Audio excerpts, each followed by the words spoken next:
아들 결혼식이 끝나고 양가 가족이 함께 사진 촬영하는 시간이었어요. 저는 아들 옆에 서려고 했는데 며느리가 다가와서 조심스럽게 말했어요. 어머님, 죄송하지만 사진에서 잠시 빠져주시면 안 될까요? 저희 집안 사진이라서요. 시골 장사꾼이라는 이유로 하객들 앞에서 쫓겨나듯 수모를 당했어요. 저는 그때부터 복수를 다짐했고 얼마 지나지 않아 며느리와 그녀의 아버지, 즉 사돈에게서 떨리는 목소리로 전화가 왔습니다. 과연 그들의 진짜 정체는 무엇일까요? 그리고 저를 무시했던 사람들에게는 어떤 일이 벌어질까요? 이야기를 시작하기 전에 무료로 가능한 구독과 좋아요 부탁드립니다. 여러분의 작은 관심 하나하나가 제게 큰 힘이 됩니다. 그럼 지금부터 시작합니다. 저는 올해 68 김명자입니다. 오늘 여러분께 들려드릴 이야기는 제 인생에서 가장 아프면서도 가장 통쾌했던 그날의 이야기입니다.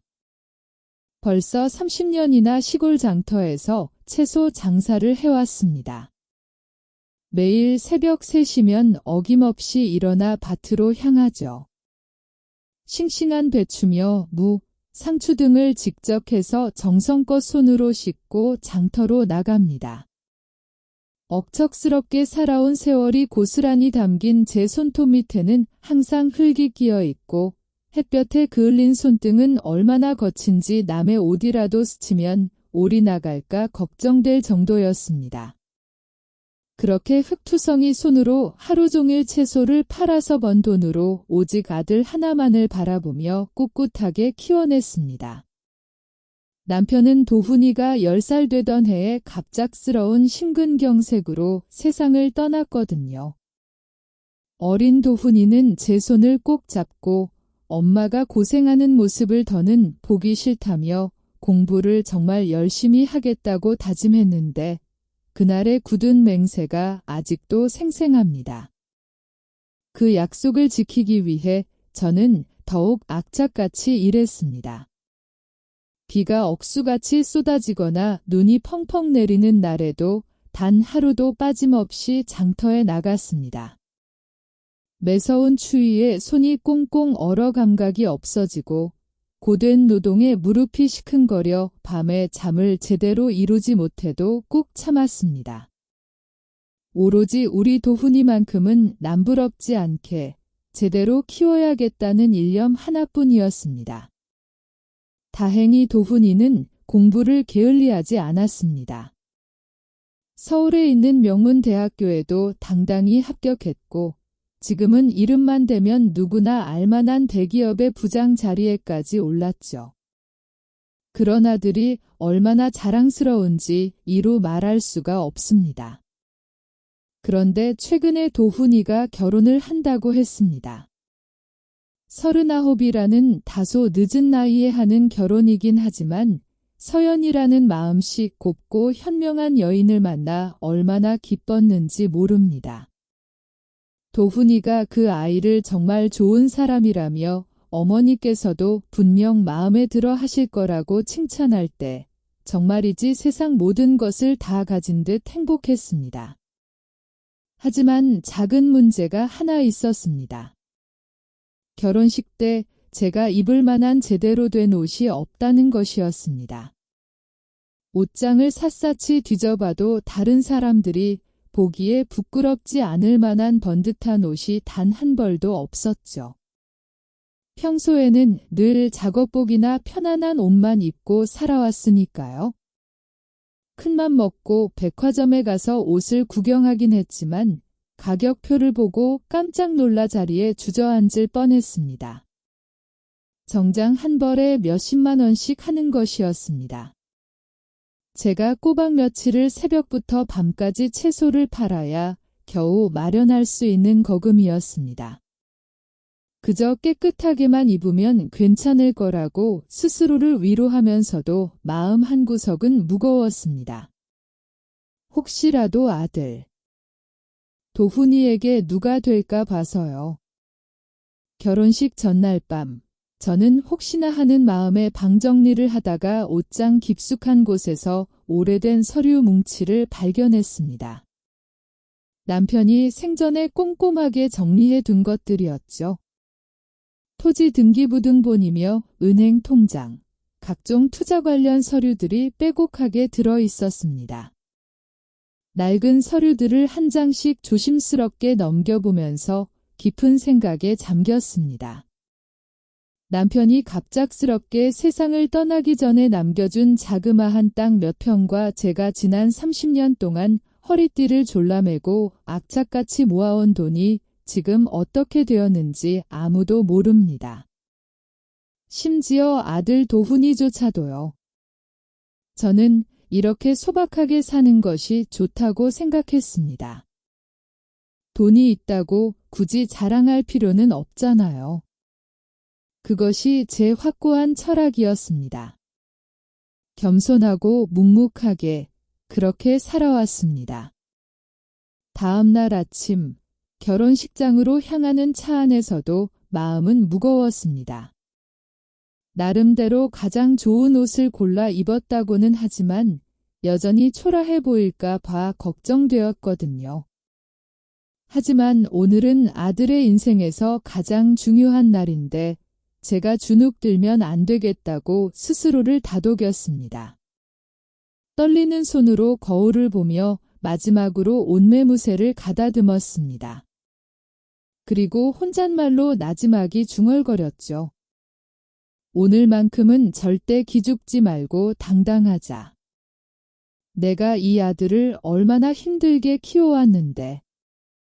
결혼식장에 도착했을 때 저는 그 광경을 평생 잊을 수 없을 것 같습니다. 서울 시내에서도 손꼽히는 최고급 호텔이었습니다. 드높은 천장에는 화려한 샹들리에가 주렁주렁 매달려 있었고 바닥은 윤이 나는 대리석으로 덮여 눈부시게 반짝거렸습니다. 제가 평생 동안 가봤던 곳 중에서 가장 화려하고 웅장한 곳이었습니다. 넋을 놓고 입구에 서서 한참 동안이나 올려다봤습니다. 정말이지 꿈만 같았습니다. 제 아들 도훈이가 이런 멋진 곳에서 결혼식을 올리다니요. 하지만 곧 현실적인 문제가 눈앞에 다가왔습니다. 바로 제 초라한 옷차림이었습니다. 다른 하객들을 둘러보니 모두들 이름만 대면 알만한 명품 옷을 차려입고 다이아몬드와 진주로 장식된 화려한 보석들이 번쩍번쩍 빛나고 있었습니다.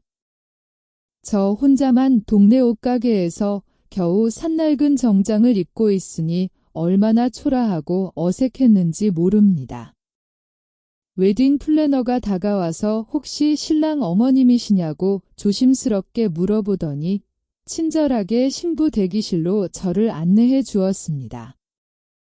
설레는 마음으로 신부 대기실 문을 열고 들어서는 순간 저는 숨이 턱 막혔습니다. 며느리 서연이가 정말이지 눈이 부시도록 아름다웠습니다. 순백의 웨딩드레스를 입고 곱게 화장을 한 모습이 마치 동화 속에 나오는 공주님 같았습니다. 그런데 서연이 옆에 앉아있는 분들의 범상치 않은 기세에 순간적으로 압도되었습니다. 서연이가 일어나서 저에게 정중하게 인사를 건넸지만 어딘지 모르게 어색한 표정이었습니다. 분명 미소를 짓고는 있었지만 그 눈은 전혀 웃고 있지 않은 그런 느낌이랄까요? 제가 서연이가 정말 예쁘다며 도훈이가 복이 많다고 칭찬하자 옆에 앉아있던 중년 여성이 저를 위아래로 훑어보듯 쳐다보았습니다. 나중에 알고 보니 서연이의 어머니였습니다. 서연이 어머니는 겉으로는 정중하게 말을 건넸지만 어딘지 모르게 저를 은근히 무시하는 듯한 말투였습니다. 특히 제 옷차림을 유심히 살펴보면서 살짝 눈살을 찌푸리는 모습이 눈에 띄었습니다. 결혼식이 시작될 시간이 다가오자 정말로 많은 하객들이 물밀듯이 몰려들기 시작했습니다. 대부분이 서연이 측 하객들이었습니다. 저쪽 집안이 워낙 큰 사업을 하는 터라 관련된 사람들이 많이 온 모양이었습니다. 하객들 사이에서는 장 회장님 따님 결혼식이라 그런지 정말 성대하네요 라는 이야기들이 끊임없이 흘러나왔습니다. 장 회장이라는 사람이 바로 서연이의 아버지라는 것을 그제야 알게 되었습니다. 드디어 기다리고 기다리던 결혼식이 성대하게 시작되었습니다. 도훈이가 멋진 턱시도를 입고 당당하게 걸어 나오는 모습을 보는 순간 가슴 벅찬 감동과 함께 이루 말할 수 없는 자부심이 느껴졌습니다. 제가 그토록 힘들게 키워온 아들이 이렇게 멋지게 성장했다니요. 저도 모르게 눈물이 핑 돌았습니다. 여기저기서 하객들의 감탄사가 터져 나왔습니다. 그런데 예상치 못한 문제가 사진 촬영 시간에 벌어졌습니다. 양가 가족이 함께 기념사진을 찍는 순서가 있었습니다. 저는 당연히 도훈이 옆에 서려고 했는데 갑자기 서연이가 다가와 저를 묘한 표정으로 바라보았습니다. 그러더니 사진 구도상 다른 자리가 더 어울릴 것 같다며 저를 구석진 자리로 슬며시 밀어냈습니다. 그리고는 자신의 부모님을 당당하게 중앙에 세우더군요. 저는 어쩔 수 없이 맨 구석에 서게 되었습니다. 사진작가가 셔터를 누르려는 바로 그 순간 서연이가 갑자기 손을 번쩍 들었습니다. 그러고는 저에게 다가와서는 아주 작은 목소리로 제 귀에 대고 속삭였습니다. 어머님, 죄송하지만 이 사진에서는 잠시만 빠져주시면 안 될까요? 이 사진은 저희 집안 식구들끼리만 찍는 사진이라서요. 그 말을 듣는 순간 제 머릿속은 새하얗게 비워지는 듯 했습니다. 마치 제가 지금 뭔가 잘못 들은 것 같은 기분이 들었거든요. 혹시나 해서 제가 다시 한번 되물어보니 서연이는 제가 함께 있으면 사진이 어색하게 나올 것 같다며 제발 이해해달라고 간청했습니다. 서연이의 황당한 말에 주변에 있던 하객들이 웅성거리기 시작했습니다. 저는 너무나 당황스럽고 황망한 나머지 아무 말도 할 수가 없었습니다. 뒤늦게 상황을 알아차린 도훈이가 황급히 다가와서 서연이에게 서연아, 엄마도 우리 가족이잖아 라고 말했지만 서연이는 도훈이에게 오빠, 우리 집안 체면도 생각해야지 라고 쏘아붙이듯 속삭였는데 그 소리가 제 귀에도 똑똑히 들렸습니다. 그 순간 제 가슴은 갈기갈기 찢어지는 듯한 고통을 느꼈습니다. 결국 저는 사진 촬영에서 빠질 수밖에 없었습니다. 수많은 하객들이 모두 지켜보는 앞에서 혼자 구석으로 쓸쓸히 물러서야 했죠. 그때 얼마나 창피하고 비참했는지 모릅니다. 결혼식이 끝날 때까지 저는 그저 구석에 멍하니 앉아 있었습니다. 아들의 결혼식이었지만 저는 아무것도 할 수 없었습니다. 그저 멀리서 그 광경을 안타깝게 바라만 보고 있을 뿐이었죠. 하객들의 수군거리는 소리가 끊임없이 들려왔지만 저는 애써 모른 척 외면할 수밖에 없었습니다. 저분이 신랑 어머니신가? 그런데 어째서 저렇게 멀리 떨어져 앉아 계시지 하는 소리들이 제 귓가에 맴돌았습니다. 집에 돌아와서는 북받치는 서러움에 온종일 엉엉 울었습니다. 지난 30년 동안 오직 아들 하나만을 잘 키우기 위해 그 모진 고생을 다 감내했는데 결국 돌아온 것은 이런 냉대와 수모뿐이라니 너무나 억울하고 비참했습니다. 흐느끼며 거울을 보면서 넋두리처럼 혼잣말을 되뇌었습니다. 도대체 내가 뭘 잘못한 걸까? 내 옷차림이 초라해서? 내가 돈이 없어서? 내가 제대로 배우지 못해서 그날 밤 저는 깊은 슬픔과 억울함에 잠을 제대로 이루지 못했습니다. 아들의 결혼식에서 당했던 그 끔찍한 모욕감이 자꾸만 머릿속에서 떠나지 않았거든요. 다음 날부터 걷잡을 수 없이 끔찍한 소문이 동네에 퍼지기 시작했습니다. 동네 슈퍼에 물건을 사러 갔다가 옆 동네 아줌마로부터 아들 결혼식에서 쫓겨났다면서요. 라는 충격적인 말을 듣게 되었습니다. 벌써 소문이 여기까지 퍼진 것이었습니다. 제가 해명하려고 했지만 한번 퍼지기 시작한 소문은 도저히 걷잡을 수가 없었습니다.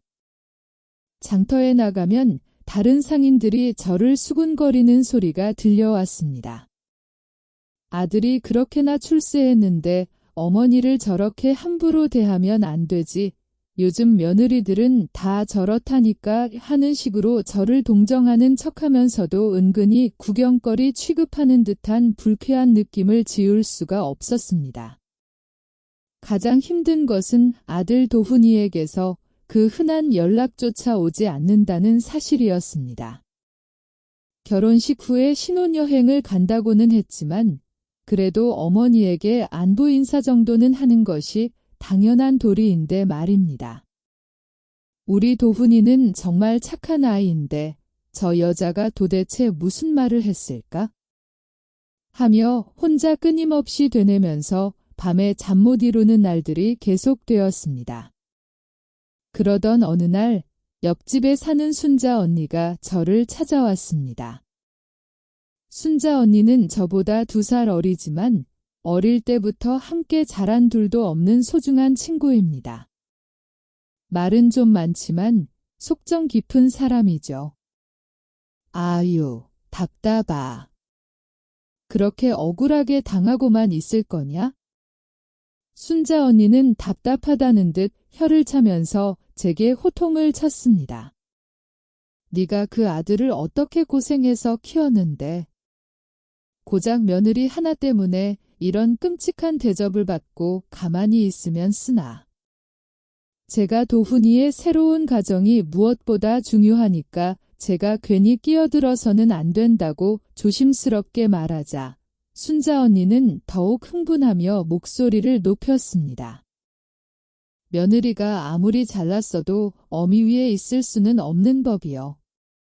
며느리가 아무리 잘났어도 어미 위에 있을 수는 없는 법이요.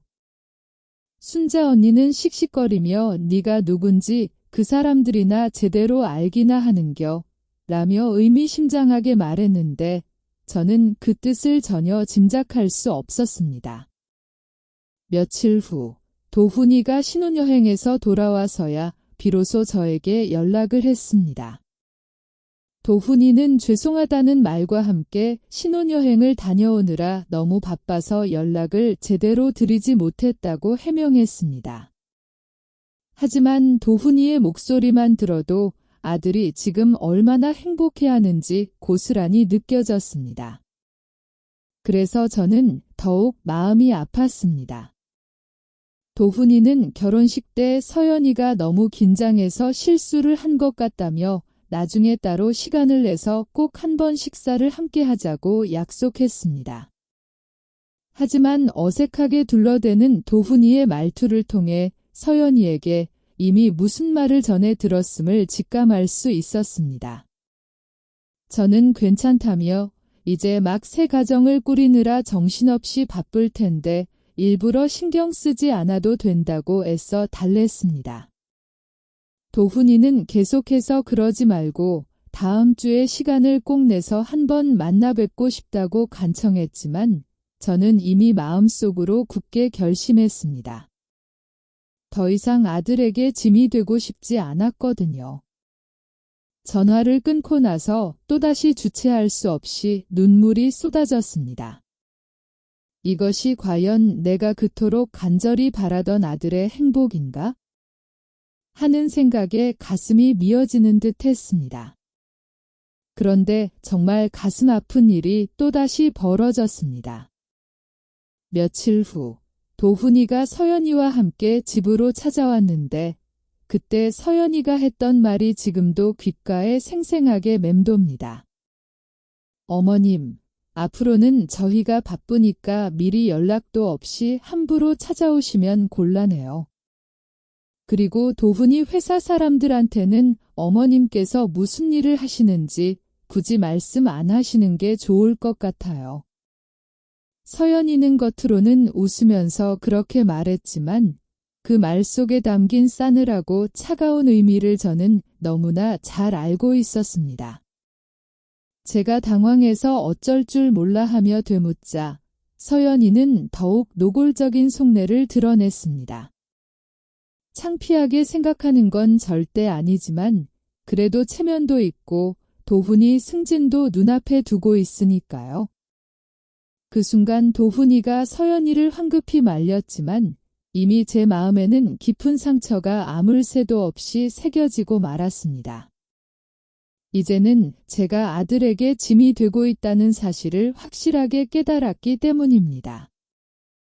저는 어쩔 수 없이 알겠다며 앞으로는 조심하겠다고 힘없이 대답할 수밖에 없었습니다. 사랑하는 아들의 앞길에 조금이라도 방해가 되고 싶지 않았으니까요. 그 후로 저는 정말로 도훈이에게 거의 연락을 하지 않았습니다. 도훈이가 가끔 안부 전화를 걸어와도 짧게 대화하고 서둘러 끊었죠.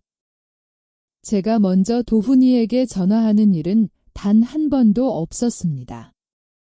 그날 밤 저는 오래된 서류 뭉치를 다시 꺼내 들었습니다. 남편이 남겨준 것들과 제가 평생 동안 땀 흘려 모은 돈들을 하나하나 꼼꼼히 다시 확인해 봤습니다. 이제 드디어 때가 된 것 같구나. 혼잣말로 나지막이 중얼거리면서 저는 손때 묻은 서류들 속에서 누렇게 바랜 전화번호가 적힌 낡은 메모 한 장을 찾아냈습니다. 바로 오래전에 남편이 거래했던 증권회사 담당자의 전화번호였습니다. 다음 날 아침 저는 그 번호로 전화를 걸었습니다. 순자의 말이 옳았습니다. 이제는 제가 누구인지 그 사람들도 알 때가 되었다고 생각했습니다. 동네 사람들은 여전히 저를 안쓰럽게 여겼지만 저는 이미 다른 생각을 품고 있었습니다. 조금만 더 기다려보라고, 누가 진정 불쌍한 사람인지 곧 알게 될 것이라고 마음속으로 되뇌었습니다. 그로부터 며칠 후 순자가 숨을 헐떡이며 다급하게 달려왔습니다. 큰일이 났다면서 신문을 펼쳐 제게 보여주며 손가락으로 가리켰습니다. 경제면에 커다란 제목으로 기사가 실려 있었습니다. 장그룹 주요 투자자 자금 회수로 경영난 심화 기사를 읽어보니 정말 심각한 상황이었습니다. 그동안 회사를 지탱해왔던 주요 투자자들이 갑자기 자금을 회수하기 시작했다는 내용이었습니다. 순자가 더욱 자세한 이야기를 전해주었습니다. 더 중요한 것은 현재 회사의 최대 주주가 누구인지 알 수 없다는 점이었습니다. 익명의 누군가가 주식을 사들여 이제 결정권을 쥐고 있다는 것이었습니다. 그 사람이 누구냐에 따라 회사의 운명이 좌우될 수도 있겠다고 생각했습니다. 순자는 장 회장이 그 사람을 찾아다니고 있다는 소문이 있다고 흥미진진하게 이야기했지만 저는 속으로 미소를 지었습니다. 그날 오후 증권회사에서 전화가 왔습니다. 말씀드린 대로 준비가 모두 완료되었다며 언제 진행할지 문의했습니다. 저는 내일 오후에 진행하겠다고 답했습니다. 워낙 큰 규모의 거래라 괜찮겠냐고 걱정하는 담당자에게 저는 이미 마음을 굳혔다며 괜찮다고 안심시켰습니다. 전화를 끊고 나서 거울을 바라보았습니다. 30년 동안 시골 장터에서 채소를 팔며 살아온 제 모습이 그대로 담겨 있었습니다. 거칠어진 손, 깊어진 주름, 소박한 옷차림. 하지만 그 거울 속 여자가 누구보다 강인한 사람이라는 사실을 아무도 짐작하지 못할 것입니다. 다음 날 아침, 도훈이에게서 다급한 전화가 걸려왔습니다. 큰일이 났다면서 서연이 아버지 회사가 정말 위태로운 상황에 놓였다고 했습니다. 주요 투자자들이 모두 손을 떼고 있다는 것이었습니다. 도훈이의 목소리는 심하게 떨리고 있었습니다. 아무래도 장인어른의 일이 걱정되는 모양이었습니다. 어떻게 되는 거냐고 묻는 도훈이에게 저는 잘 모르겠다며 서연이가 하루 종일 울고만 있다고 했습니다. 아버지가 이런 일로 스트레스 받는 모습을 보는 것이 너무 힘들다는 하소연도 덧붙였습니다. 처음으로 며느리 서연이가 약해진 모습을 보게 된 것 같았습니다. 그토록 도도하던 아가씨가 울고 있다니. 저는 모든 것이 잘 될 거라며 너무 걱정하지 말라고 다독였습니다. 도훈이는 이런 일로 또 제게 연락하게 되어 죄송하다고 했습니다. 자기 어머니에게 연락하는 것을 미안해하는 모습이 오히려 제 마음을 아프게 했습니다. 오후에는 증권회사로 향했습니다. 담당자가 서류를 펼쳐놓고 자세히 설명해 주었습니다. 현재 장그룹 주식의 35%를 보유하고 있어 이미 최대 주주가 되었다는 것이었습니다. 저는 망설임 없이 도장을 찍으며 진행하라고 지시했습니다. 정말 괜찮겠냐며 이렇게 공개되면 엄청난 관심을 받게 될 것이라고 걱정하는 담당자에게 저는 괜찮다고 답했습니다. 이제 숨길 이유가 없어졌으니까요. 그렇게 모든 준비가 마무리되었습니다. 이제 내일이면 모든 것이 세상에 드러날 것입니다. 집에 돌아와 순자에게 내일 꽤나 흥미로운 일이 벌어질 거라고 귀띔했습니다. 순자는 궁금해했지만 저는 더 이상 자세한 설명은 하지 않았습니다. 내일이면 모든 진실이 밝혀질 테니까요. 그날 밤 잠자리에 들면서 지난 날들을 떠올렸습니다.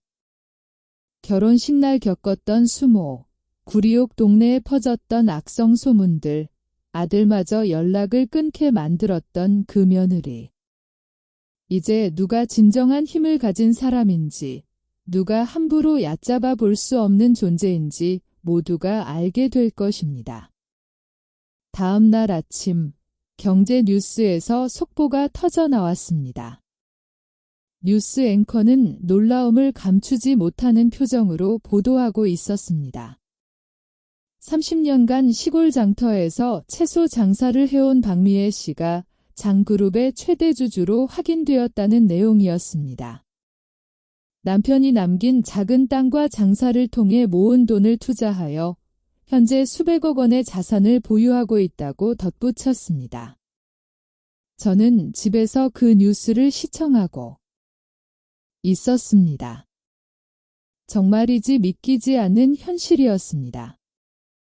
제가 뉴스에 등장하다니 말입니다. 핸드폰이 쉴 새 없이 울려대기 시작했습니다. 도훈이를 시작으로 온갖 사람들에게서 걸려오는 전화였습니다. 가장 먼저 걸려온 전화는 역시나 도훈이였습니다. 목소리가 완전히 떨리고 있었습니다. 뉴스에서 제가 나오는 것을 보고 도대체 무슨 일이냐며 다급하게 물어왔습니다. 저는 침착하게 사실이라고 답했습니다. 제가 장그룹의 최대 주주이며 장인어른보다 지분이 더 많다고 말하자 도훈이는 한동안 말을 잇지 못했습니다. 왜 지금까지 숨겼냐고 묻기에 숨길 필요가 있었기 때문이라고 답했습니다. 하지만 이제는 더 이상 그럴 필요가 없다고 덧붙였습니다. 두 번째 전화는 순자에게서 걸려왔습니다. 이 미친 여자가 이런 엄청난 일을 자기에게 숨겼다며 흥분해서 소리를 질렀습니다. 미안하다며 아직 아무에게도 말하지 않았다고 해명하자 순자는 더욱 흥분했습니다. 제가 그 유명한 장그룹의 주주라니 진짜 엄청난 부자인 거냐고 재차 확인했습니다. 제가 그렇다고 대답하자 순자는 왜 지금까지 장터에서 채소를 팔고 있었냐며 미쳤냐고 소리쳤습니다. 그 일이 좋았고 아무도 알아주지 않기를 바랐다고 설명했더니 순자는 그제야 이해했는지 조용해졌습니다. 사람들이 돈이 많다는 것을 알게 되면 변하니까요. 세 번째 전화는 예상대로 서연이에게서 걸려왔습니다. 목소리가 완전히 달라져 있었습니다. 그 오만하고 도도하던 목소리는 온데간데 없이 지금은 떨리고 있었습니다. 뉴스를 봤냐며 제가 시아버지 회사 주주라는 것이 사실이냐고 조심스럽게 물어왔습니다. 저는 당연히 사실이라고 덤덤하게 대답했습니다. 서연이는 전혀 몰랐다며 정말 죄송하다고 사과했습니다. 만약 알았더라면 상황이 달라졌을 거냐고 묻자 서연이는 말을 잇지 못했습니다. 저는 돈이 있다고 해서 사람이 달라지는 것을 싫어해서 숨기고 살아왔다고 솔직하게 털어놓았습니다. 하지만 이제는 더 이상 숨길 이유가 없어졌다고 덧붙이며 전화를 끊어버렸습니다. 오후에는 장 회장 본인에게서 전화가 걸려왔습니다. 그 목소리가 어떻게 변했는지 아십니까? 결혼식 때 저를 무시하던 그 거만하고 오만한 목소리는 온데간데 없이 지금은 완전히 굽실거리고 있었습니다. 시간이 되시면 한번 뵙고 싶다며 급한 일이 있다고 간청했습니다. 무슨 일인지 전화로 말해달라고 했지만 장 회장은 전화로는 곤란하다며 절박함을 드러냈습니다. 아마 회사 일 때문에 제게 도움을 요청하려는 속셈인 것 같았습니다. 저는 내일 오후에 제가 자주 가는 카페로 오라고 했습니다. 장 회장이 어디든 가겠다고 굽실거리는 모습을 보니 결혼식 때는 저를 장사꾼이라고 무시하더니 이제는 어디든 오겠다고 애원하는 모습이 우스웠습니다.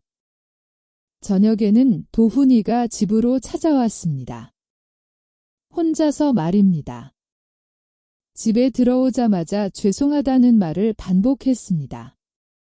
제가 이런 분인 줄 몰랐다며 그동안 저를 몰라봤다고 자책했습니다. 저는 도훈이는 잘못한 것이 없다고 위로했습니다. 몰랐던 것은 당연하니까요. 하지만 서연이가 저에게 함부로 대했던 것에 대해서는 도훈이가 울먹이는 목소리를 냈습니다. 자기 때문에 제가 그런 모욕을 당했다며 진심으로 미안해했습니다. 저는 이미 다 지난 일이라며 그만하라고 타일렀습니다. 하지만 제 마음속에는 아직 정리되지 않은 앙금이 남아 있었습니다. 서연이와 장 회장이 저에게 했던 모진 일들이 쉽사리 잊혀지지 않았습니다. 도훈이는 이제 어떻게 할 거냐며 회사 일을 걱정했지만 저는 내일 장 회장과 이야기를 나눠보겠다고 답했습니다. 도훈이는 걱정스러운 표정을 지었지만 저는 이미 마음을 굳힌 상태였습니다. 그날 밤 거울을 보면서 생각에 잠겼습니다. 내일 장 회장을 만나면 무슨 말을 해야 할까? 결혼식 날에 끔찍했던 기억들을 어떻게 정리해야 할까? 이제 정말 재미있어지겠다고 혼잣말을 하며 잠자리에 들었습니다. 다음 날 오후 약속한 카페에 도착했습니다. 동네에 있는 작은 카페였는데 제가 가끔 혼자 커피를 마시러 가는 아늑한 곳이었습니다. 장 회장은 이미 도착해서 저를 기다리고 있었습니다. 말끔한 정장을 차려입고 있었지만 얼굴에는 짙은 그림자가 드리워져 있었습니다.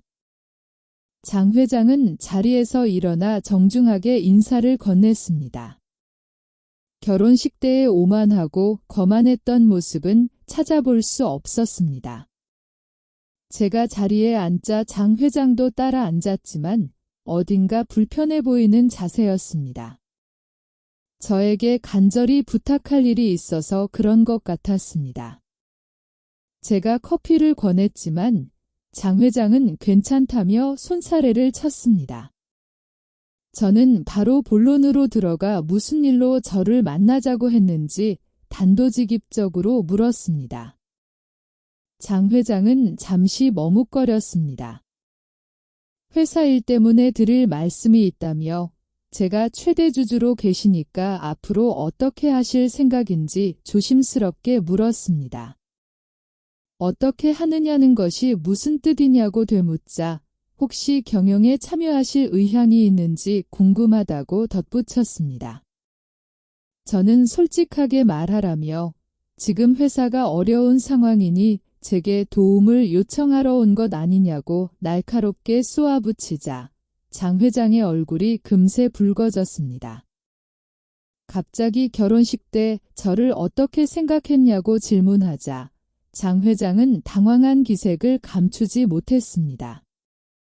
정말 죄송하다며 자신이 잘못 생각했다고 어쩔 줄 몰라 했습니다. 무엇을 잘못 생각했냐고 집요하게 캐묻자 저를 제대로 알아보지 못했다고 머리를 숙였습니다. 제대로 알아보지 못했다는 것이 무슨 뜻이냐고 계속해서 추궁했습니다. 제가 돈이 없는 줄 알고 무시한 거냐고, 아니면 배움이 부족하다고 생각한 거냐고, 시골에서 채소 파는 것이 창피했냐고 잇따라 질문하자 장 회장은 아무런 대답도 하지 못했습니다. 저는 돈이 많아져도 여전히 시골에서 채소를 파는 박미애라며 그때와 지금 달라진 것이 무엇이 있느냐고 물었습니다. 장 회장은 거듭 죄송하다며 사과했지만 저는 사과는 저에게 할 것이 아니라 그때 그 자리에 있었던 모든 사람들에게 해야 한다고 일침을 놓았습니다. 결혼식 때 제가 겪었던 수모를 모든 사람들이 똑똑히 지켜봤다고 강조했습니다. 하객들 앞에서 사진에서 빼달라고 했던 일, 저를 구석으로 밀어냈던 일까지 낱낱이 열거하자 장 회장의 얼굴은 점점 창백해져 갔습니다. 그런 일들이 있었다는 것을 인정하느냐고 묻자 장 회장은 마침내 인정했습니다. 그럼 그때 왜 그랬냐고 이유를 묻자 체면을 너무 중시했다고 변명하며 정말 잘못했다고 후회했습니다. 무슨 체면이 그렇게 중요했느냐고 계속해서 몰아붙이자 장 회장은 완전히 기가 죽은 모습이었습니다. 가문의 격 같은 것을 생각했다고 털어놓았습니다. 시골에서 채소를 파는 사람은 격이 낮다는 뜻이냐고 묻자 아니라며 급하게 손사래를 쳤습니다. 그럼 무슨 뜻이냐고 제가 어떤 사람이길래 격이 맞지 않는다고 생각했느냐고 묻자 장 회장은 또다시 말을 잇지 못했습니다. 저는 30년 동안 정직하게 일해서 돈을 벌었다고 당당하게 말했습니다. 남을 속이거나 나쁜 짓을 한 적은 단 한 번도 없는데 그것이 격이 낮은 행동이냐고 따져 물었습니다. 장 회장은 한참 동안 침묵을 지키더니 마침내 숨겨왔던 속마음을 털어놓았습니다. 자신이 너무나 교만했으며 돈과 권력이 있으면 다른 사람들보다 위에 있다고 착각했다고 고백했습니다. 그제야 비로소 솔직한 대답이 나왔습니다. 지금도 그렇게 생각하느냐고 묻자 아니라고 부인하며 이번 일을 통해 정말 많은 것을 깨달았다고 덧붙였습니다. 무엇을 깨달았는지 묻자 진정한 힘이라는 것은 돈이나 겉모습에 있는 것이 아니라는 것을 알게 되었다고 답했습니다. 목소리는 눈에 띄게 작아져 있었습니다. 그럼 이제 어떻게 할 것이냐고 묻자 제가 원하는 대로 하겠다고 맹세했습니다. 회사 일이든 그 밖에 어떤 일이든 말입니다. 장 회장은 간절한 표정으로 진심으로 그렇게 하겠다고 약속했습니다. 저는 먼저 서연이와 진솔한 대화를 나눠보라고 조언했습니다. 그 아이도 그때 자신이 했던 행동에 대해 어떻게 생각하는지 들어보라고 권했습니다. 그리고 회사 일은 시간을 두고 천천히 생각해 보겠다고 말했습니다. 급하게 결정할 문제는 아니니까요. 장 회장은 안도의 숨을 내쉬었습니다. 카페를 나서면서 저는 생각했습니다. 이제 정말 흥미진진한 일들이 벌어지겠구나.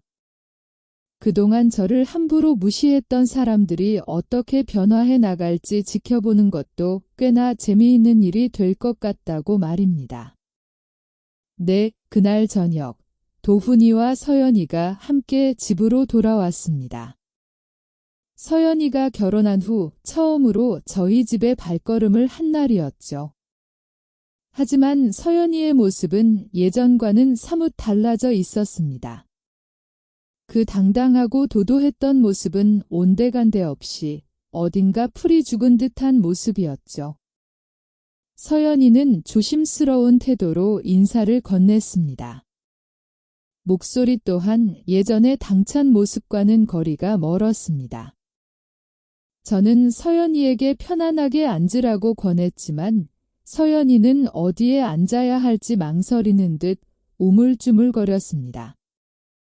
그런 서연이를 도훈이가 조심스럽게 자리에 앉혔습니다. 서연이는 갑자기 고개를 깊이 숙이며 죄송하다는 말을 되풀이했습니다. 제가 무엇이 죄송하냐고 묻자 서연이는 결혼식 날 저에게 심한 무례를 저질렀다며 떨리는 목소리로 말을 이었습니다. 사진 촬영에서 저를 제외해달라고 부탁했던 일, 그리고 그 이전에 저를 무시했던 행동들이 모두 잘못이었다며 눈물을 글썽거렸습니다. 제가 그때 왜 그랬냐고 차분하게 묻자 서연이는 한동안 아무 말도 하지 못했습니다.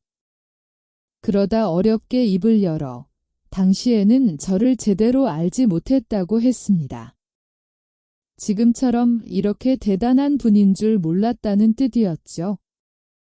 그 말을 듣는 순간 저는 오히려 실망감을 느꼈습니다. 저는 여전히 시골에서 채소를 팔며 살아가는 평범한 아줌마일 뿐인데 뭐가 대단하다는 건지 이해할 수 없었습니다. 서연이는 당황하며 그런 뜻이 아니라고 해명했지만 저는 그럼 도대체 무슨 뜻이냐고 되물었습니다. 제가 돈이 없다고 생각했을 때는 함부로 대해도 되는 사람이었지만 이제 돈이 많다는 것을 알게 되니 대단한 사람이 된 것이냐고 물으니 서연이는 얼굴이 새빨개진 채 아무 말도 하지 못했습니다. 솔직하게 말해보라며 그때 저를 왜 그렇게 대했는지 다시 한번 물었습니다.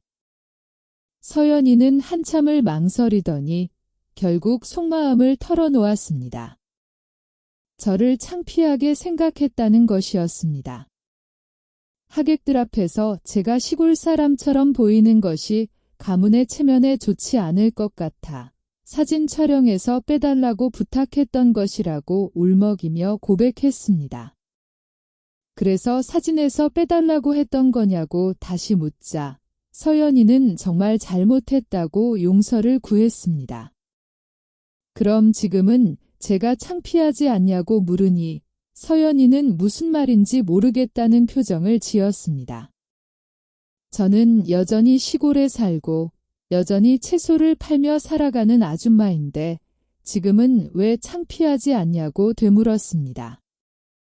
돈이 많다는 것을 알게 되었으니 더 이상 창피하지 않은 것이냐고 물으니 서연이는 아무 대답도 하지 못했습니다. 서연이는 눈물을 뚝뚝 떨어뜨리며 자신이 잘못 생각했다고 했습니다. 사람을 겉모습만으로 판단했다면서요. 겉모습만으로 판단한 것이냐고 다시 물으니 서연이는 제가 어떤 사람인지, 얼마나 많은 고생을 하며 살아왔는지, 도훈이를 얼마나 훌륭하게 키워냈는지 등은 전혀 생각하지 않고 오직 겉모습만 보고 판단했다고 실토했습니다. 그제야 저는 서연이의 사과에 진심이 담겨 있음을 느낄 수 있었습니다. 저는 돈이 많다고 해서 좋아하는 것이 아니라고 했습니다. 진정으로 자신의 잘못을 깨닫고 반성하는지가 중요하다고 말했죠. 서연이는 고개를 끄덕였습니다. 그리고 앞으로는 사람을 돈이나 겉모습으로 판단하지 말라고 진심으로 충고했습니다. 도훈이는 옆에서 지켜보더니 서연이가 진심으로 반성하고 있다고 말했습니다. 저는 이미 알고 있다고 했습니다.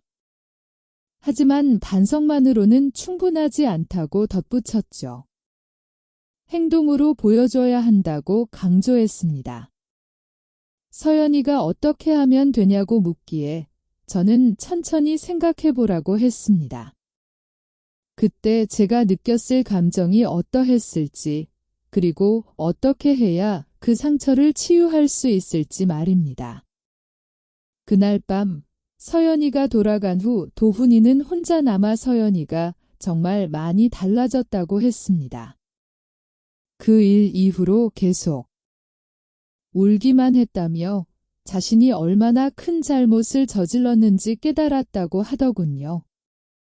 도훈이가 서연이를 용서해 줄 수 있겠냐고 조심스럽게 물어보기에 저는 한참 동안 생각하다가 입을 열었습니다. 용서는 할 수 있을 거라고. 하지만 잊지는 못할 것 같다고 솔직하게 털어놓았습니다. 도훈이에게 엄마도 결국 사람이라며 그때 받은 상처가 하루아침에 아물지는 않는다고 설명했습니다. 도훈이는 이해한다는 듯 고개를 끄덕였습니다. 하지만 서연이가 진심으로 변화한다면 시간이 지나면 괜찮아질 거라고 위로했습니다. 대신 앞으로는 이런 일이 다시는 반복되지 않아야 한다고 강조했죠. 사람을 겉모습만으로 판단하는 어리석은 행동 말입니다. 그렇게 일단 가족 간의 문제는 어느 정도 정리가 되었습니다. 하지만 아직 끝나지 않은 일이 남아 있었죠. 일주일 후 장 회장이 다시 연락을 해왔습니다. 시간이 되면 회사에 한번 방문해 달라는 것이었습니다. 직원들에게 인사를 드리고 앞으로의 회사 운영에 대해 논의하고 싶다는 것이었죠. 저는 곰곰이 생각해보니 나쁘지 않은 제안이라 여겨 다음 날 오후에 방문하겠다고 답했습니다. 다음 날 저는 장그룹 본사로 향했습니다. 그곳은 정말 거대한 빌딩이었습니다. 제가 평생 동안 들어가 본 곳 중에서 가장 큰 회사였죠. 로비에서 장 회장이 직접 마중을 나왔습니다. 예전에는 상상조차 할 수 없는 일이었습니다. 엘리베이터를 타고 최고층으로 올라갔습니다. 이원 회의실은 정말 넓고 화려했습니다. 의자에 앉으니 창밖으로 서울 시내가 한눈에 들어왔습니다. 장 회장은 먼저 제게 감사의 인사를 전했습니다. 회사가 어려울 때 포기하지 않고 지켜봐 주셔서 감사하다는 것이었죠. 저는 포기한 적은 없다고 딱 잘라 말했습니다. 제가 투자한 회사를 당연히 지켜봐야 한다고 덧붙였죠. 장 회장은 앞으로 회사 경영에는 어떤 방식으로 참여할 생각이냐고 조심스럽게 물었습니다. 저는 경영에 대해서는 잘 알지 못한다고 솔직하게 답했습니다. 그러자 장 회장은 그럼 지금처럼 주주로서만 남을 것이냐고 다시 물었고 저는 잠시 생각에 잠겼습니다. 그리고는 하나의 제안을 하겠다고 말했습니다. 이사회 의장으로 참여하겠다는 것이었죠. 하지만 일상적인 경영은 전문가들에게 맡기는 것이 좋겠다고 덧붙였습니다. 중요한 결정에는 제가 참여하고 싶지만 세세한 업무까지는 감당할 수 없으니 전문 경영인을 영입하라고 제안했습니다. 장 회장은 놀란 표정을 감추지 못했습니다. 그럼 자신은 어떻게 되냐고 물었죠. 저는 그동안 고생을 많이 하셨으니 이제 좀 쉬시는 것이 어떻겠냐고 답했습니다. 장 회장의 얼굴은 순식간에 창백해졌습니다. 아직 해야 할 일이 많이 남아있다며 회사를 재건하고 직원들을 관리하는 등 할 일이 산더미처럼 많다고 항변했습니다. 하지만 저는 단호하게 그런 일들은 새로 오실 분이 처리하면 된다고 못 박았습니다. 장 회장은 당황한 기색을 역력히 드러냈습니다. 사실 이는 이미 예견된 일이었습니다. 결혼식 때 저를 무시했던 행동에 대한 당연한 결과였죠. 사람을 돈과 겉모습으로만 판단한 대가를 치르는 순간이었습니다. 하지만 저는 잔인하게 대하지 않았습니다. 장 회장에게 명예회장직은 유지하되 실질적인 경영권은 내려놓으라고 제안했습니다. 그리고 그에 상응하는 충분한 보상도 약속했죠. 완전히 내쫓는 것은 아니었으니까요. 회사는 곧 안정을 되찾았습니다. 새로 영입된 전문 경영인의 뛰어난 실력 덕분이었습니다. 저는 이사회 의장으로서 회사의 큰 방향만 설정하고 세부적인 경영은 전문 경영인에게 일임했습니다. 몇 달 후 서연이는 완전히 달라진 모습을 보여주었습니다. 동네 어르신들을 돕는 봉사활동을 시작한 것이었죠. 그리고 제게 함께 봉사하자고 제안했습니다. 처음에는 의심스러웠지만 시간이 지나면서 서연이의 진심을 느낄 수 있었습니다. 도훈이 또한 많이 달라졌습니다. 제게 회사 일에 대해 자주 물어보고 어머니로서 존경한다는 말을 아끼지 않았습니다. 가족이 다시 화목해지는 느낌이었습니다. 어느 날 동네 장터에 나갔더니 다른 상인들이 저를 이전과는 다르게 대하는 것을 느낄 수 있었습니다. 하지만 저는 예전과 똑같이 행동했습니다. 채소도 여전히 팔고 다른 상인들과도 자연스럽게 대화를 나누었습니다. 순자가 왜 아직도 장터에 나오냐며 물었습니다. 이제 돈도 많은데 편하게 살면 안 되냐는 것이었죠. 저는 이것이 제 삶이라고 답했습니다. 돈이 많다고 해서 사람이 변할 필요는 없다고 덧붙였죠. 마지막으로 제가 하고 싶은 말이 있습니다.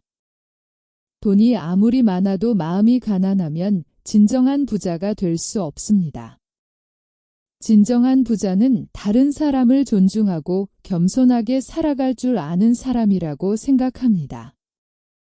그들은 결국 몰락했습니다. 장 회장은 명예회장이기는 하지만 실권은 잃었고 서연이는 과거의 잘못을 깊이 뉘우치며 완전히 다른 사람으로 거듭났습니다. 반면에 저는 새로운 시작을 맞이했습니다. 지금 저는 회사 이사회의 장실에 앉아서 이 이야기를 들려드리고 있습니다.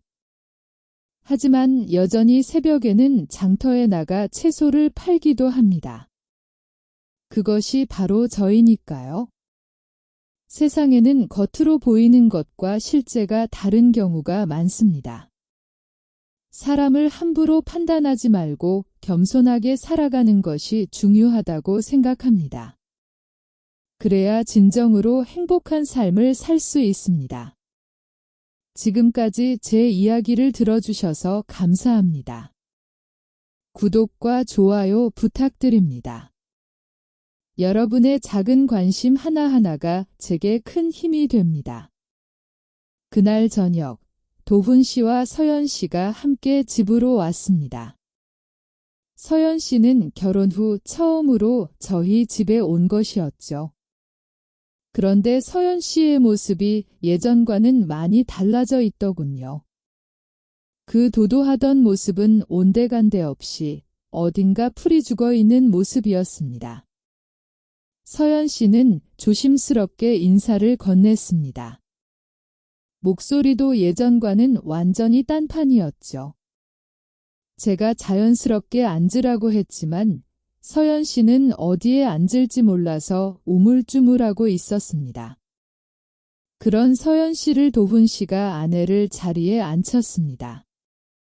그러자 서연 씨는 갑자기 고개를 숙이면서 정말 죄송하다고 사과했습니다. 제가 뭘 죄송하다는 거냐고 물어보니 서연 씨는 결혼식 때 저에게 너무 심하게 굴었던 것을 후회하며 그때 저에게 너무 큰 실수를 했다며 목소리가 떨리고 있었습니다.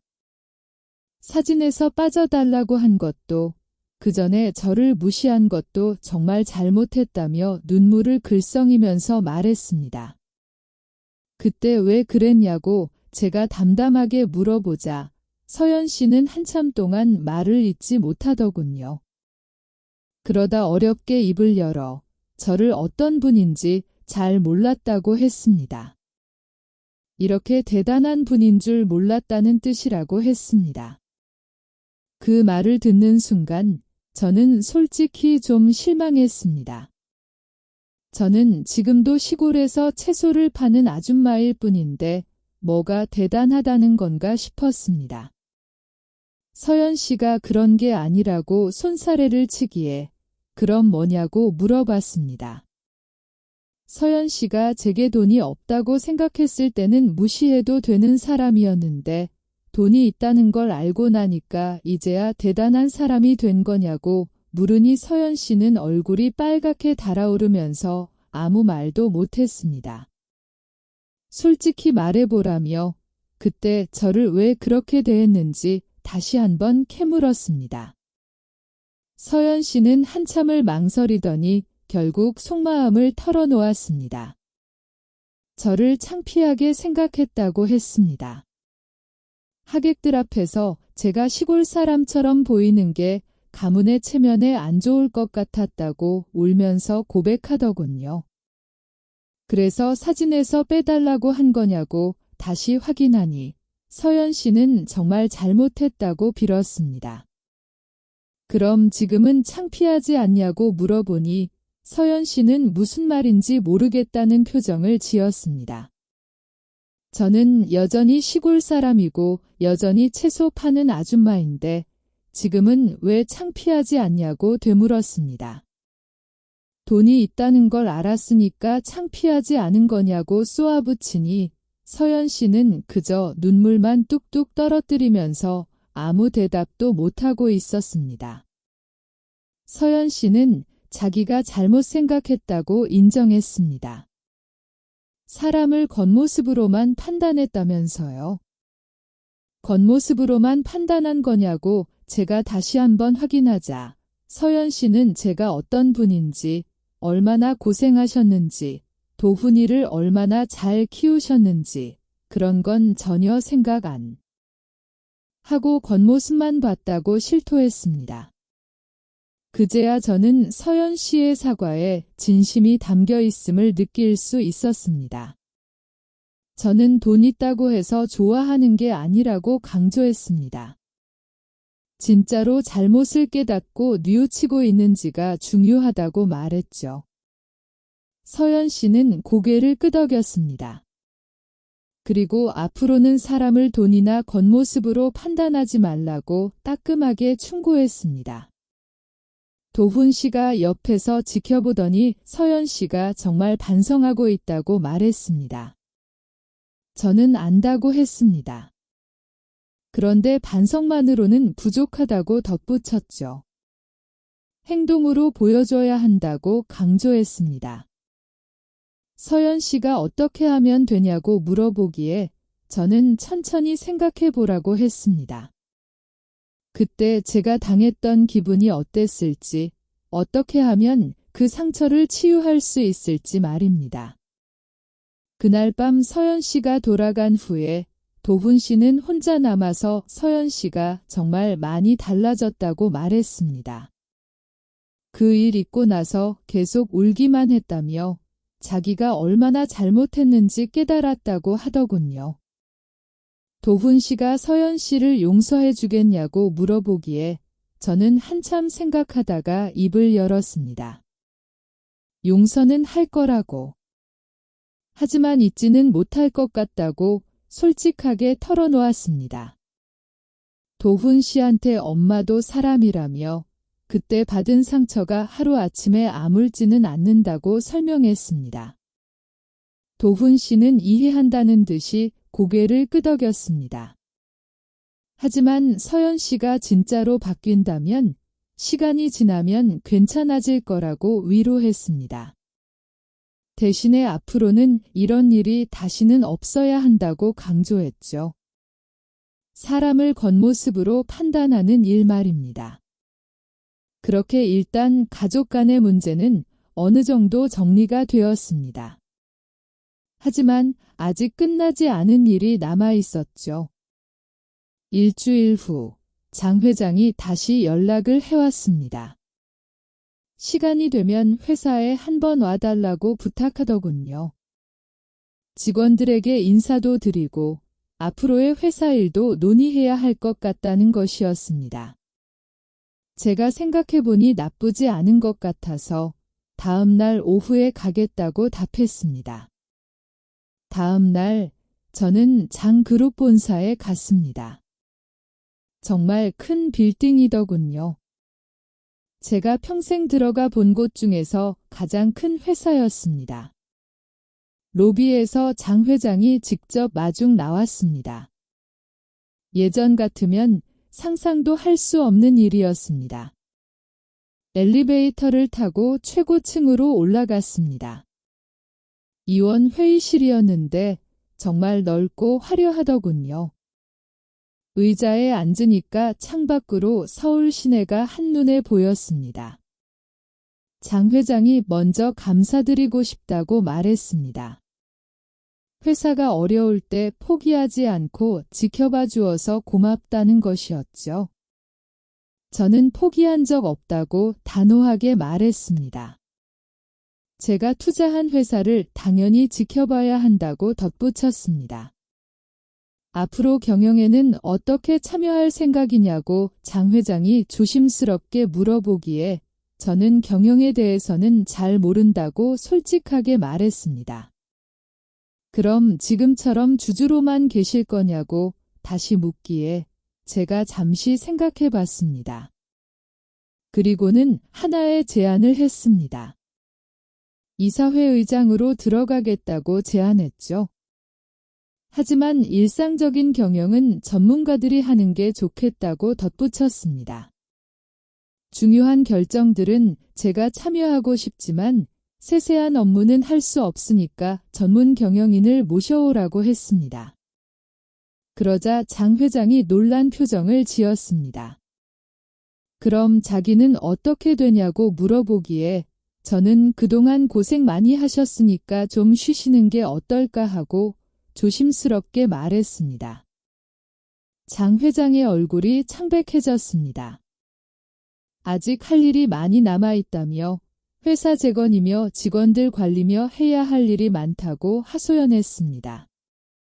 하지만 저는 그런 건 새로 오실 분이 하시면 된다고 단호하게 잘라 말하자 장 회장은 몹시 당황하는 모습이었습니다.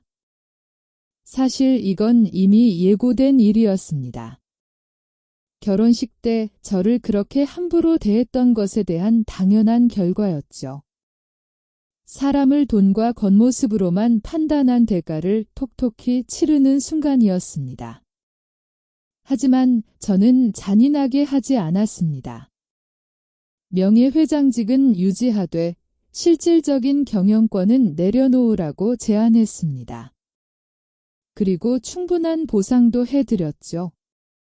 완전히 쫓아내는 건 아니었으니까요. 회사는 곧 안정을 찾았습니다. 새로운 전문 경영인이 실력이 아주 좋았거든요. 저는 이사회 의장으로서 큰 방향만 정하고 세부적인 경영은 그에게 맡겼습니다. 몇 달 후 서연 씨가 변한 모습을 보여주었습니다. 동네 어르신들을 도와드리는 봉사활동을 시작했더군요. 그리고 제게 함께 하자고 제안했습니다. 처음에는 의심스러웠지만 시간이 지나면서 진심인 걸 알 수 있었습니다. 도훈 씨도 많이 달라졌습니다. 제게 회사 일도 자주 물어보고 어머니로서 존경한다는 말도 자주 했습니다. 가족이 다시 화목해지는 느낌이었죠. 어느 날 동네 장터에 나갔더니 다른 상인들이 저를 예전과는 다르게 보는 게 느껴졌습니다. 하지만 저는 예전과 똑같이 행동했습니다. 채소도 여전히 팔고 다른 상인들과도 자연스럽게 대화했죠. 순자 씨가 왜 아직도 장터에 나오냐며 물어봤습니다. 이제 돈도 많은데 편하게 살면 안 되냐는 거였죠. 저는 이게 제 삶이라고 답했습니다. 돈이 있다고 해서 사람이 변할 필요는 없다고 덧붙였습니다. 마지막으로 제가 하고 싶은 말이 있습니다. 돈이 있어도 마음이 가난하면 진짜 부자는 못 되는 거예요. 진짜 부자는 다른 사람을 존중하고 겸손하게 살 줄 아는 사람이라고 생각합니다. 그 사람들은 결국 몰락했어요. 장 회장은 명예회장이긴 하지만 실권은 없어졌고 서연 씨는 그때 일을 후회하며 완전히 다른 사람이 됐죠. 반면에 저는 새로운 시작을 했습니다. 지금 저는 회사 이사회의 장실에 앉아서 이 이야기를 들려드리고 있습니다. 하지만 여전히 새벽에는 장터에 나가서 채소를 팔기도 합니다. 그게 바로 저니까요. 세상에는 겉으로 보이는 것과 실제가 다른 경우가 많습니다. 사람을 함부로 판단하지 말고 겸손하게 살아가는 게 중요하다고 생각합니다. 그래야 진짜 행복한 삶을 살 수 있거든요. 지금까지 제 이야기 들어주셔서 감사합니다. 구독과 좋아요 부탁드려요. 여러분의 작은 관심 하나하나가 제게 큰 힘이 됩니다.